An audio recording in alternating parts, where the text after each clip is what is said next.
GK special series में एक बार फिर से आपका स्वागत है। इस एपिसोड में हम उन प्रश्नों को देखेंगे जो आपकी परीक्षा के लिहाज से बेहद महत्वपूर्ण साबित हो सकते हैं। तो चलिए शुरुआत करते हैं। कोहिनूर हीरे को फारसी में प्रकाश का पर्वत अर्थ देने वाला नाम कोहिनूर किसने दिया था? ए. नादिर शाह, बी. शाहजहां, सी. अकबर, डी. औरंगजेब। इस प्रश्न का सही उत्तर है विकल्प ए. नादिर शाह। चलिए देखते हैं इसके विश्लेषण को। फारसी नाम कोहिनूर, जिसका अर्थ है प्रकाश का पर्वत, हीरे को नादिर शाह ने दिया था, जिसने 1739 में करनाल के युद्ध के बाद इसे भारत से ले लिया था। अगला प्रश्न है, चंबल नदी किस प्रमुख भारतीय नदी की सहायक नदी है? ए. यमुना, बी. गंगा, सी. गोदावरी, डी. नर्मदा। इस प्रश्न का सही उत्तर है विकल्प ए. यमुना। चलिए देखते हैं इसके विश्लेषण को। चंबल नदी यमुना की सहायक नदी है।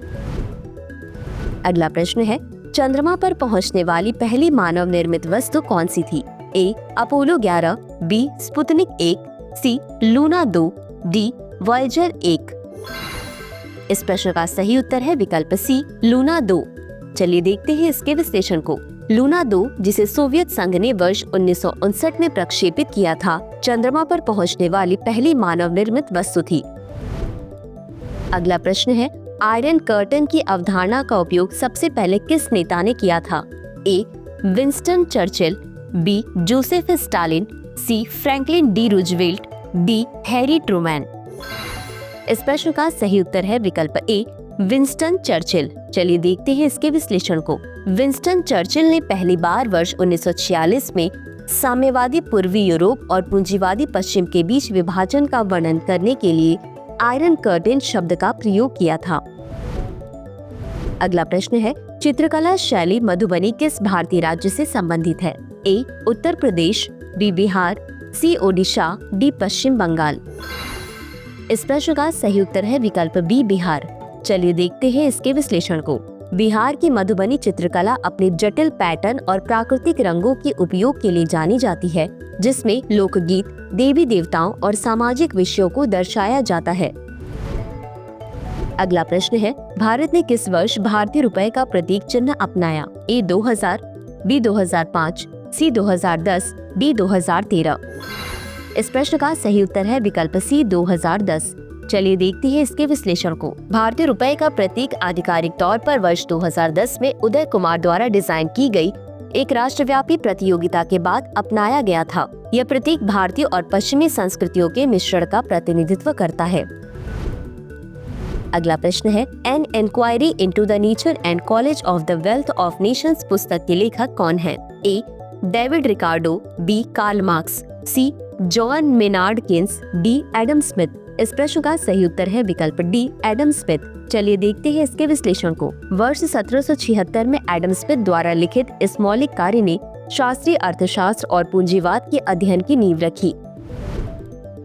अगला प्रश्न है, निम्नलिखित में से किसने सर्वप्रथम सामाजिक अनुबंध की अवधारणा का प्रस्ताव रखा था? A. Karl Marx, B. Thomas Hobbes, C. John Locke, D. Jean Jacques Rousseau. इस प्रश्न का सही उत्तर है विकल्प बी. Thomas Hobbs. चलिए देखते हैं इसके विश्लेषण को। थॉमस हॉब्स ने अपनी कृति लेविथान में सामाजिक अनुबंध की अवधारणा का प्रस्ताव रखा, जिसमें शांति और व्यवस्था बनाए रखने के लिए एक मजबूत केंद्रीय प्राधिकरण की आवश्यकता पर बल दिया गया। अगला प्रश्न है, कौन से भक्ति संत मराठी भाषा में भगवान विठोबा की भक्ति पर जोर देने वाली रचनाओं के लिए जाने जाते हैं? ए.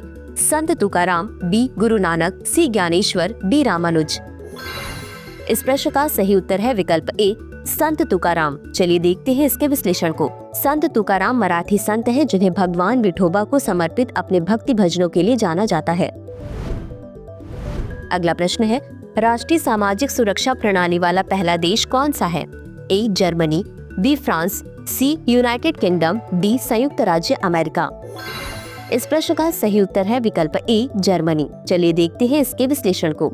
जर्मनी पहला देश था जिसने 19वीं शताब्दी के उत्तरार्ध में चांसलर ओटो वॉन बिस्मार्क के तहत एक राष्ट्रीय सामाजिक सुरक्षा प्रणाली शुरू की।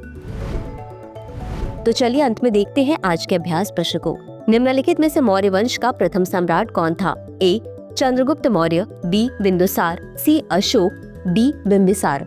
इस प्रश्न का उत्तर कमेंट बॉक्स में जरूर दें। आज के लिए बस इतना ही। धन्यवाद।